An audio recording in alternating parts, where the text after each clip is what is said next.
forge a society that is colorblind and merit-based.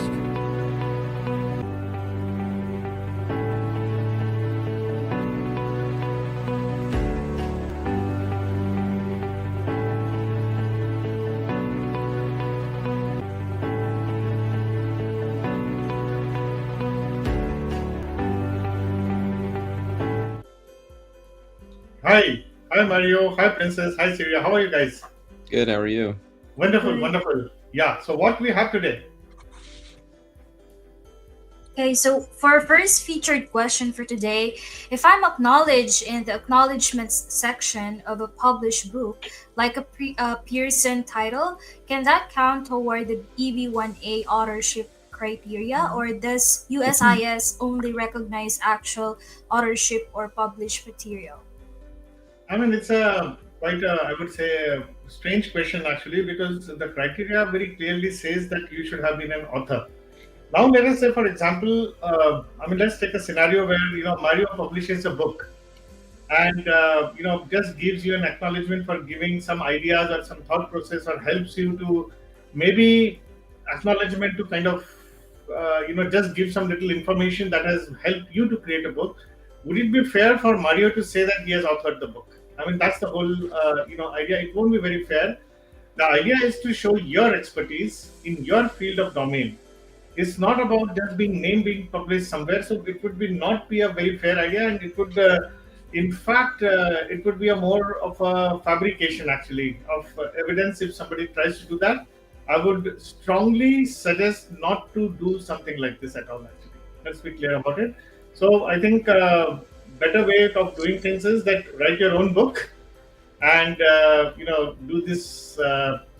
Kind of have your own criteria established in your own right.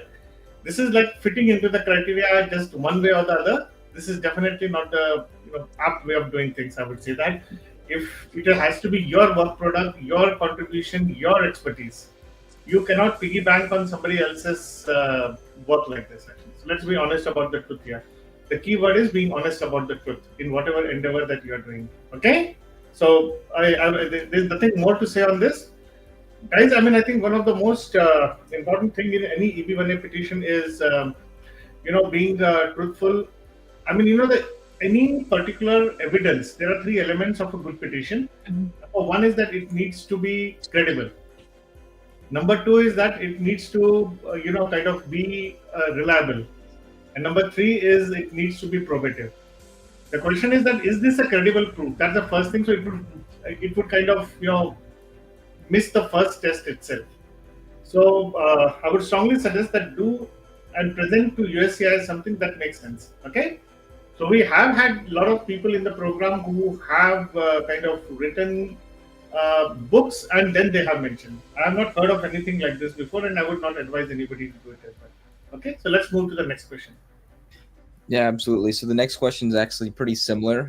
It's from Anonymous. They asked, when I'm published or interviewed in media, how does the USCIS determine whether the outlet is considered a major publication? Do they rely on specific tools, databases, or external rankings? Or is it mostly based on the reputation and circulation of the outlet? Well, let me go reverse way, guys. I mean, this is a bit good question, actually. Reputation is subjective. Let's understand. Okay, there could be a big publication. So circulation is not. So there are quantitative metrics and qualitative metrics of a good publication. Now, one can always list those qualitative and quantitative metrics for that. But more important is that, okay, it all depends on your, expertise that you are trying to showcase for this particular purpose.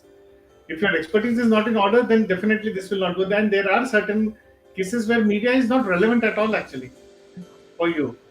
You will see a lot of scientists, a lot of researchers, a lot of experts for whom coming in the media does not matter. Unlike if somebody is in arts, where the media is has to be one of the prominent categories, actually. If somebody is an actor, somebody is a model, where media would be this thing. And another thing is that this cannot be an paid media, in a sense that you cannot be even if it is a major publication, still you kind of pay something. It's called advertorial, actually. It's called advertorial. that won't be kind of accepted. If you give a press release, which that also won't be kind of an acceptable. So, I mean, ideally, the test I would like to put, I always tell people to put it that, okay, it should be written by some journalist actually.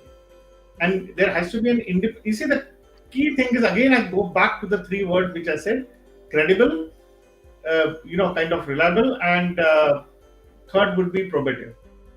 If you look at, or you can try reverse also, probative. So, what, based on the particular document that you are submitting, it could be media, it could be even that published book, what we spoke before, what is the probability? The probability for what? Probability that you are an expert. Simple. Probability that the event is true is a probability. The event here is talking about you being an expert. So what is the probability that you are an expert in this particular field? That's the core part here actually. So if you are not able to come out, and that comes from the credibility and authenticity of that actually. So I would definitely say that there are certain metrics that you can create your own metrics also. And same thing, this is applicable for other aspects also, like critical role, for example, distinguished organization. How do you prove the distinguished nature of that organization? There are certain metrics that you will have to define, and that's the beauty about EB1A, that it allows you to create those metrics and showcase yourself as an expert in that particular field that can benefit the US and establishment of the fact that you will continue in that field. So that's the beauty about it, and I think if you do that, that would be wonderful. Okay, so let's go to the third question. Absolutely. So the next question is, what are the best approaches to secure speaking engagements or panel invitations in my industry? Should I try to connect with other professionals, or are these opportunities out there? Or are there opportunities out there I can take advantage of? And the follow-up question says, does the next league help me with these opportunities if they are useful to my profile? Yeah, I think I like this question actually. So you see that in general, if you ask me what is the best approaches to secure speaking engagement, is to be part of some community, of some association. Like, I mean, and it has to be related to your field. I mean, that's the first and the foremost thing actually. There are certain associations, membership organizations, if you are in technology, then technology associations, technology enterprises. So you need to do that, and preferably it has to be external to your organization, these speaking engagements. So there will be a lot of membership opportunities that you will be doing. So if you and of course you can be part of it by reaching out to other professionals in your field of expertise.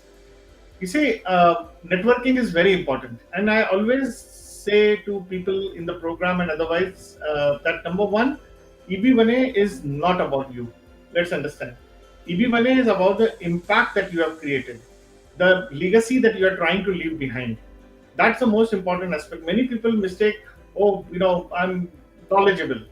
Knowledge does not give you EB1A. Your experience does not give you EB1A at all, actually. It's actually about the impact in the world. I always, in fact, tell people that, okay, I mean, in fact, take a test for yourself that if you were not even born, how would the world look like? How would your field of expertise would look like? I mean, no one is indispensable. You don't have to prove there is a difference between proving indispensability and relevance and contribution. Okay, I mean, that is something which is it might be indispensable in the whole universe, but that's not the way we are trying to prove here. It's about what contributions you are doing here, what is the impact you are leaving behind, and what kind of legacy you are doing behind. So when you are speaking, basically, what are you trying to communicate here? We are basically communicating that you as an expert have been invited to give your views because your views matter. There is a kind of a resonance with your expert. Then second aspect becomes that who is the audience? What are you trying to say? What is the work product that you are displaying? Now these are the things that will matter here, and it is not just about going and talking somewhere actually. Like it would be akin to like, okay, I volunteered something and I spoke somewhere. I did a Zoom meeting. I mean, that is not going to help for this EB1A. Your profundity of your expertise has to be established. And yes, next league will not kind of, if you are joining the program, this opportunities will not be, no one is going to kind of, you have to identify, you can come back to us and ask us that, okay, fine, these are the kind of opportunities, whether this will work for EB1A or not. We have list of membership organizations where we can recommend you. We would definitely be related to your field of expertise. That would be another aspect that we can tell you. Okay, but remember one thing, it's about your journey. It's a coaching program. It's like, going to driving school and learning how to drive. So what would a driver? Yes, we will tell you all the tricks of the trade. We will tell you how to, kind of change gears, how to kind of be in a driving seat and how to use. But remember, our job is to remain a GPS for you. We are a navigation tool for your entire EB1 journey. That's our next league goals. And guys, if you are looking forward to join, and if you have any questions, reach out to Mario, Syria, or Princess. Will be more than happy to kind of help you out. So guys, let's move to the next question. Awesome. For the next question, I know you have said in the past Q&A sessions that you have reviewed over 1,000 petitions. So my question is, what pitfalls do self-sponsored EB1A applicants encounter most often, and how can I avoid them? Well, I mean, I think it's a nice question, and I think it encompasses everything. Actually, it's about, as I said, that people, out of all the 1,000 questions that I would have, 1,000 petitions that I would have seen, interacted with at least 100 achievers, 50 are from our own program, approximately. Now, one of the things that I have seen a common factor is that people try to fit into the criteria. If I have to kind of give you one or two tips, actually, that okay, fine, don't do that mistake, is there is a discord at times between what is your storytelling actually here. So if you are not doing things in a proper and articulate manner, you are not trying to, I mean, there is a narrative is disjoined. You kind of talking about, let us say, your original contribution. But instead of original contribution to the field, you are trying to go into, you are showcasing your contribution to the company where you are working. People are trying to fit into criteria, and that too in a very bad manner. It is not trying to create an impact to the US. How US would benefit out of it actually. That is something which is very critical and very important for you. Now these are, one can go on and on. I think it will take a couple of hours if we want to have a session on, what are the common pitfalls. But first, fundamentally, I mentioned is, I think, trying to fit into the criteria. Number two is,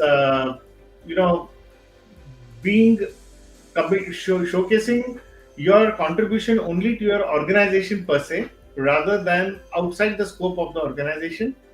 And third one, if you want to take a little, broader perspective again, is that misapplication of your expertise itself actually. Because trying to relate it to your jobs, trying to relate it to your qualifications, and trying to relate it to the, let's say, for example, the work that your job description, mostly actually. I think more related to your job descriptions, qualifications, and your business title. Sorry, your business title. I think these are the mistakes. I'm a project manager, so you just call yourself as a project manager. You are a data scientist, so calling yourself only a data scientist. These things won't be helpful at all for the EB1A. The profundity of your expertise has to shine, and that has to that is the first step actually. So I think this is another aspect that you need to kind of be mindful of actually. So let's take the next question. Yeah, absolutely. So the next question, they ask, if I fall short on one EB1A criterion, how do I strategically make up for it with a stronger evidence somewhere else? Is it worth using it if it's weak in my petition? I mean, we don't know what are we talking about here actually. Mm-hmm. I think we need to be more specific. What do you mean by weak criteria? I mean, you see, you need to have a evidence standard where it is more likely than not. That's the way it is actually. And if you are not able to prove that the event or anything that you are showcasing is more likely than not, then I think it does not make any sense to use that at all.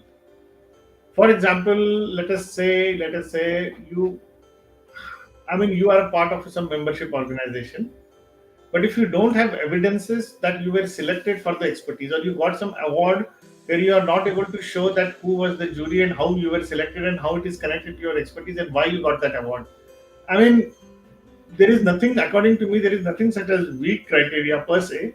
It's only about having it being number one, credible, reliable, and authentic, and probative. Sorry, and the probative value has to be more likely than not. This is the only thing actually. So if you feel that you don't have the evidences of that, in fact, for that matter, I would like to make a statement. Every statement that you make in your petition you should be able to corroborate it with the right evidence. Let's test. I will give you, like, for example, if I make a statement that I did this and I got an award. So try to answer a question: why, when, where, how, and where. If you can answer that question for each and everything. So, for example, you got an award. Why you got the award? When did you get the award? How did you get the award? And where did you get the award? I think if you are able to answer these questions in a very specific, granular, and in a metric-oriented manner, I think it is going to help you. Otherwise, everything is weak. So that's what I would say. And also understand that while letter of recommendations could be a cornerstone for your petition, that's what USCIS says, but by itself, unless and until it is probative, it is reliable, and it is credible, it does not make any sense. Okay? So that's what I would like to say here, actually. So let's move to the next question. Absolutely. So the next question is quite similar to one of our previous questions, but it says, I have been researching EB1A for around 6 months now, and I saw that officers often look at how you will impact your field in the future in your current profession. How should I frame my profile so it looks forward-thinking and impactful beyond my current work? Okay, now I think this is a nice question. I would say that, and I think let's hear this very carefully. Actually, you see, you are working in an organization with a mission. You see, organizations also don't exist in vacuum without a purpose. I always like to look myself as a part of a larger whole. It could be an organization, it could be society, it could be the nation. Okay. Now, let us understand that if you are, and there are 3 dimensions of success for your EB1A. The first is your degree of expertise, second is your understanding of EB1A, third is how to present yourself. And true experts, what is the quality of a true expert? I always say this actually, is not that they know. Understand this. Yes, they should know. That's the first barometer, I would say that. But true experts solve problems. Now, how intense is that problem? How many people it has been affecting? And what did you do to do that? Same, how, when, where, how. So what is the problem that you have solved? Now, even if you are working in an organization, how many people were impacted by virtue of that? Is the whole question actually. Did it change the contour of the industry? A research scientist in a small company can create a complete ripple effect across this whole industry. Are you that kind of a person? Or are you just kind of a person who does some routine jobs actually? Your degree, your qualifications, your job, your business title does not matter at all here. What is the impact that you are creating? A simple job or a job that may seem sometimes meaningless, or not meaningless, but sometimes rudimentary, may be very critical for the whole project or something that we are doing. Okay? Now, that's how I would like to say that you need to do it. And let's take a last question actually for the day. Okay, so for the last question, I came to the US on an F1 student visa and now working on OPT. I keep hearing about EB1A as a faster option compared to EB2 and IW. Does this program really guide you step by step on how to position your profile for EB1A? A very fundamental question, and a very simple one actually. Let's understand that if somebody is on F1, I think we take people at least with a 5 years experience, unless and until, of course, there are certain exceptions to the hold somebody is really exemplary, that's a separate thing actually. But yes, I mean, it's not just about positioning your profile the way you are. It's about building the profile. Second is scaling the knowledge base, and then creating an outreach. There are 3 steps and the 3 dynamics involved into that. Scaling up your profile means, okay, how are you kind of able to create a path forward for yourself? What is your journey will look like? Number 2 is that what is the kind of a knowledge base you have enhanced in your own field? I mean, I realize that at times our education system is structured that our objective is just to pass the examination. It is very rarely about gaining the knowledge, and our job is to kind of contribute to an organization towards profit. It's never about very rarely it's about creating an impact in the field. Now, what is the impact that you have created? Have you arrived, or you are still in your basic journey actually? Now, I think that's all I would like to say here. And friends, if there are any more questions or anything that you would like, or you want to join the program, please reach out to Mario, Syria, and Princess. We'll be happy to help you. If you want your questions or you want to come on this show, we'll be happy to take you. And wish you all the best. And congratulations on your EB1A journey. Wish you all the best, friends. And thank you, Mario, Syria, and Princess. Have a wonderful day and have a wonderful Saturday. Bye-bye. Thank you for joining us today. If you have any further questions or need personalized guidance, please reach out to us. We are here to help you every step of the way in your journey towards achieving your American dream. Let's connect and make it happen together.